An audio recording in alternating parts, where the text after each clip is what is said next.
Hi friends, welcome back to Jay's Recipes. അപ്പോൾ ഇന്ന് ഞാൻ നാടൻ അവിയലാണ് കാണിക്കുന്നത്. തൈര് ചേർക്കാത്ത, അപ്പോൾ തൈര് ഇഷ്ടമില്ലാത്ത ആൾക്കാരുണ്ടാവും. അപ്പോൾ തൈര് ചേർക്കാത്ത ഒരു നാടൻ അവിയലാണ് കേട്ടോ. അപ്പോൾ ഇതിനു മുന്നേ ഞാൻ തൈര് ചേർത്ത അവിയൽ ഞാനിതിന് മുന്നേ അപ്ലോഡ് ചെയ്തിട്ടുണ്ട്. നാടൻ അവിയൽ നല്ല ടേസ്റ്റി അവിയലാണ്. അപ്പോൾ അത് നിങ്ങൾക്ക് വേണമെങ്കിൽ അത് കണ്ടു നോക്കാം. പ്ലേലിസ്റ്റിൽ പോയി നോക്കിയാൽ മതി. സദ്യ റെസിപ്പീസ് അല്ലെങ്കിൽ റൈസ് കറീസ് അതിലൊക്കെ ഞാൻ അത് ഇൻക്ലൂഡ് ചെയ്തിട്ടുണ്ട്.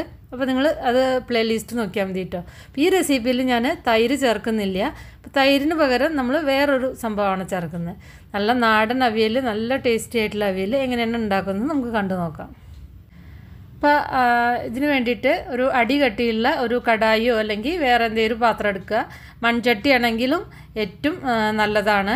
ഒരിക്കലും അലുമിനിയം പാത്രത്തിൽ ഇതൊന്നും ഉണ്ടാക്കരുത്. ടേസ്റ്റും നഷ്ടപ്പെടും, പിന്നെ നല്ലതുമല്ല, പുളിയൊക്കെ ഉള്ള ചേർക്കുന്നതല്ല. അതുകൊണ്ട് പിന്നെ ഇതിലേക്ക് വേണ്ടിയിട്ട് നല്ല നീളത്തിൽ കനം കുറച്ച് അരിഞ്ഞ ചേന, ഒരു കപ്പ് ചേന ചേർത്തിട്ടുണ്ട്. അപ്പോൾ ഇതിൽ അവിയൽ പറഞ്ഞാൽ നിങ്ങൾക്ക് ഇഷ്ടമുള്ള വെജിറ്റബിളൊക്കെ ചേർക്കാം കേട്ടോ. പിന്നെ ഞാനൊരു 2-3 കോവയ്ക്ക ചേർത്തിട്ടുണ്ട്. കോവയ്ക്ക നല്ല ടേസ്റ്റാണ് കേട്ടോ അവിയലിന്, നിങ്ങൾക്ക് ഇഷ്ടമുള്ളവർക്കൊക്കെ ചേർക്കാം. പിന്നെ ഞാൻ പടവലങ്ങയാണ് ചേർക്കുന്നത്. പടവലങ്ങ ഒരു 3/4 കപ്പ് പടവലങ്ങ ചേർത്തിട്ടുണ്ട്. പിന്നെ ഒരു മുരിങ്ങയ്ക്ക ചേർത്തിട്ടുണ്ട്. മുരിങ്ങയ്ക്ക വേണമെങ്കിൽ നടുകെ മുറിച്ചിട്ട് ചേർക്കാം കേട്ടോ, വലുത് നല്ല വണ്ണുള്ളതാണെങ്കിൽ. പിന്നെ അച്ചിങ്ങാപ്പയർ, ഞങ്ങൾ പച്ചപ്പയർ എന്ന് പറയും, അതാണ് ചേർത്തിരിക്കുന്നത്. ഒരു 4-5 എണ്ണം അച്ചിങ്ങാപ്പയർ ചേർക്കാം.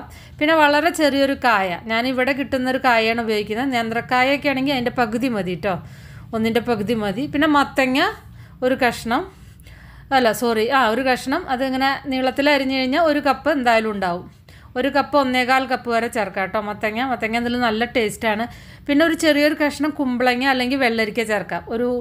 ഒരു കപ്പ് കുമ്പളങ്ങ വെള്ളരിക്ക ചേർക്കാം. മത്തങ്ങ ചേർക്കുന്ന കാരണം ചേർത്തിട്ടില്ലെങ്കിലും കുഴപ്പമില്ല. പിന്നെ വളരെ ചെറിയൊരു ക്യാരറ്റ് ഞാൻ ചേർത്തിട്ടുണ്ട്. മുന്നൊന്നും അവിയലിൽ ക്യാരറ്റ് അങ്ങനെ ചേർത്തായിരുന്നില്ല, ഇപ്പോഴൊക്കെ നമ്മൾ അവിയലിൽ ക്യാരറ്റ് ചേർക്കും. പിന്നെ ഇതിലേക്ക് ഞാൻ പുളിക്ക് വേണ്ടിയിട്ട് മാങ്ങയാണ് യൂസ് ചെയ്യുന്നത്. അപ്പോൾ ഇത് അത്യാവശ്യം പുളിയുള്ള മാങ്ങയാണ്. ഞാൻ ഇതിൻ്റെ ഒരു 1/4 ഭാഗം ചേർക്കുന്നുണ്ട്. അപ്പോൾ മീഡിയം സൈസ് വലുപ്പമുള്ള, ഭയങ്കര വലുതുമല്ല എന്നാൽ ചെറുതുമല്ല കേട്ടോ. അപ്പോൾ ഇതിൻ്റെ ഒരു 1/4 ഭാഗം. അപ്പോൾ നിങ്ങൾക്ക് പുളിക്കനുസരിച്ച് അഡ്ജസ്റ്റ് ചെയ്യാവുന്നതാണ്.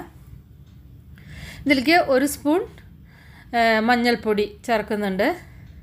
പിന്നെ ഉപ്പ് ചേർത്തു. ഇനി ഇതിലേക്ക് കുറച്ച് മുളക് പൊടി ചേർക്കുക. അപ്പം ഞങ്ങളൊക്കെ മുളക് പൊടി ചേർക്കാറുണ്ട്. പച്ചമുളകാണ് കൂടുതൽ ചേർക്കുക, പക്ഷേ മുളക് പൊടി കുറച്ച് ചേർക്കണം, അപ്പോഴേ ടേസ്റ്റ് ഉണ്ടാവുള്ളൂ. അപ്പോൾ ഒരു 1/2 ടീസ്പൂൺ മുളക് പൊടി ചേർക്കാം കേട്ടോ.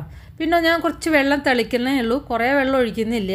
അപ്പോൾ ചില വെജിറ്റബിളൊക്കെ നല്ല ഡ്രൈ ആയിരിക്കും, അപ്പോൾ അതിനനുസരിച്ച് നിങ്ങൾക്ക് വേണമെങ്കിൽ 1/2 കപ്പോ ഒക്കെ വെള്ളം ഒഴിച്ചു കൊടുക്കാം കേട്ടോ. അപ്പം എന്നാലും തളിച്ചാലും 1/2 കപ്പൊക്കെ ഞാൻ ചേർത്തിട്ടുണ്ട്. നല്ല നൈസായിട്ടാണ് നമ്മൾ അരിയുന്നെങ്കിൽ വെള്ളം ഒട്ടും ഒഴിക്കാതെ ഉപ്പും മഞ്ഞൾപ്പൊടിയും കഷ്ണങ്ങളും ഒക്കെ കൂടി നന്നായിട്ട് മിക്സ് ചെയ്തിട്ട് അങ്ങനെ വെച്ചിട്ടും നമുക്ക് ലോ ഫ്ലെയിമിൽ വെച്ചിട്ട് വേവിച്ചെടുക്കാം. അപ്പോൾ വെള്ളം ഒഴിക്കാതെ ഇത് വേവിച്ചെടുക്കാറുണ്ട് സാധാരണ. ഞാനിപ്പോൾ ഒന്ന് വെള്ളം തളിച്ചു കൊടുത്തിട്ടുണ്ട്. വെള്ളം നിങ്ങൾക്ക് കുറവാണ് തോന്നുകയാണെങ്കിൽ കുറച്ച് വെള്ളമൊക്കെ ഒഴിച്ചു കൊടുക്കാം കേട്ടോ. ഇനി ഇത് അടച്ചു വെച്ചിട്ട് ലോ ഫ്ലെയിമിൽ വെച്ചിട്ട് ഒന്ന് വേവിക്കണം. ഇടയ്ക്കിടയ്ക്ക് ഒന്ന് ഇളക്കി കൊടുക്കാൻ മറക്കരുത്. ഇനി ഇതിലേക്ക് വേണ്ടിയിട്ടുള്ള അരപ്പ് ഒന്ന് ചതച്ചെടുക്കാം. അപ്പോൾ അതിന് വേണ്ടിയിട്ട് ഞാൻ ഒരു വലിയ മുറി നാളികേരം എടുത്തിട്ടുണ്ട്. ഒരു 2-3 ചെറിയ ഉള്ളി ഉപയോഗിക്കാത്തവരാണെങ്കിൽ ചെറിയ ഉള്ളി പിന്നെ ചേർക്കണ്ട. ഇനി നല്ല ജീരകം അല്ലെങ്കിൽ ചെറിയ ജീരകം ഒരു 1/4 ടീസ്പൂണ്. പിന്നെ പച്ചമുളക് നിങ്ങൾക്ക് എരിവിന് ആവശ്യമായത് 3, 4, 5 എത്ര വെച്ചാൽ വേണമെങ്കിൽ ചേർക്കാം. പിന്നെ കറിവേപ്പില, ഒരു ലേശം കറിവേപ്പിലയും കൂടി ചേർത്തിട്ട് ഒന്ന് ചതച്ചെടുക്കുക കേട്ടോ. വെള്ളം ചേർക്കാതെ ഒതുക്കിയെടുത്താൽ മതി, ഒന്ന് ചതച്ചെടുത്താൽ മതി. മിക്സ് ആവണം എല്ലാം കൂടിയിട്ട്, അരയ്ക്കരുത്. ഇപ്പോൾ ഇത് ഇടയ്ക്കിടയ്ക്ക് ഞാനിത് പിന്നെ മിക്സ് ചെയ്ത് കൊടുത്തായിരുന്നു.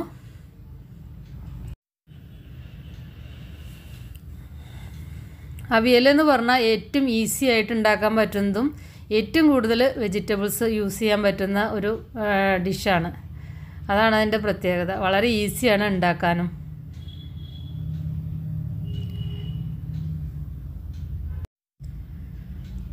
ഇപ്പോൾ ഇതാ ഒരുവിധം ഇത് വെന്തതിന് ശേഷം മാത്രം നമ്മൾ പിന്നെ മാങ്ങ നീളത്തിൽ അരിഞ്ഞത്, മാങ്ങ നീളത്തിൽ തന്നെ അരിയുക കേട്ടോ. അത് ഞാൻ നൈസായിട്ട് അരിയുക, എന്നിട്ട് അതും കൂടി ചേർത്ത് കൊടുത്തിട്ടുണ്ട്. അതൊന്ന് അടച്ചു വെച്ച് വേവിക്കുക. മാങ്ങ പെട്ടെന്ന് വെന്ത് കിട്ടും, പക്ഷേ കഷ്ണം ഒരുവിധം വെന്തതിൻ്റെ ശേഷം മാങ്ങ ചേർത്താൽ മതി. ഒരു 1/4 ഭാഗമൊക്കെ വെന്തതിൻ്റെ ശേഷം മാങ്ങ ചേർത്താൽ മതി കേട്ടോ. അപ്പോൾ ഇതാ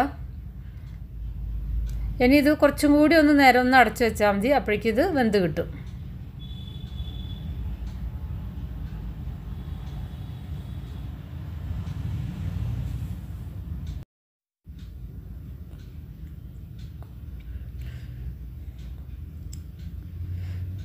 അപ്പോൾ അതാ കഷ്ണമൊക്കെ പാകത്തിന് വെന്തിട്ടുണ്ട്. വെന്ത് കുഴഞ്ഞു പോകരുത് കേട്ടോ, ഓവർ കുക്ക് ചെയ്യരുത്.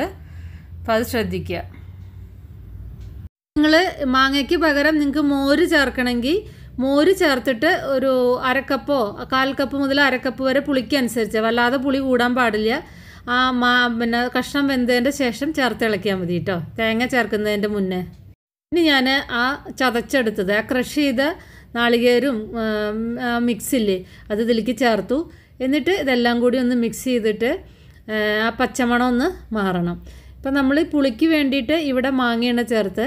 മാങ്ങ അല്ലെങ്കിൽ തൈര്, മോര്, അല്ലെങ്കിൽ പിന്നെ ചില ഇടങ്ങളിൽ വാളൻപുളി ചേർക്കുന്നുണ്ട്.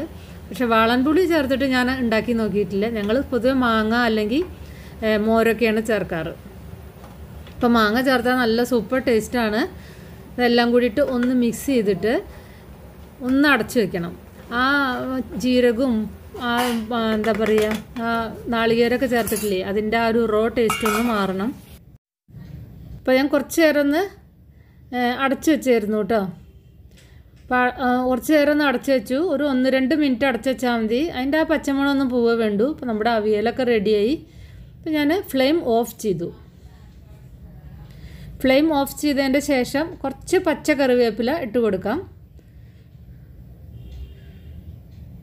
പിന്നെ ഇതിനാവശ്യമായിട്ടുള്ള വെളിച്ചെണ്ണ ചേർത്തതിൻ്റെ ശേഷം കുക്ക് ചെയ്യരുത്. അപ്പോൾ അതിൻ്റെ ആ വെളിച്ചെണ്ണയുടെ പച്ചമണമാണ് അവിയലിന് പ്രത്യേകത.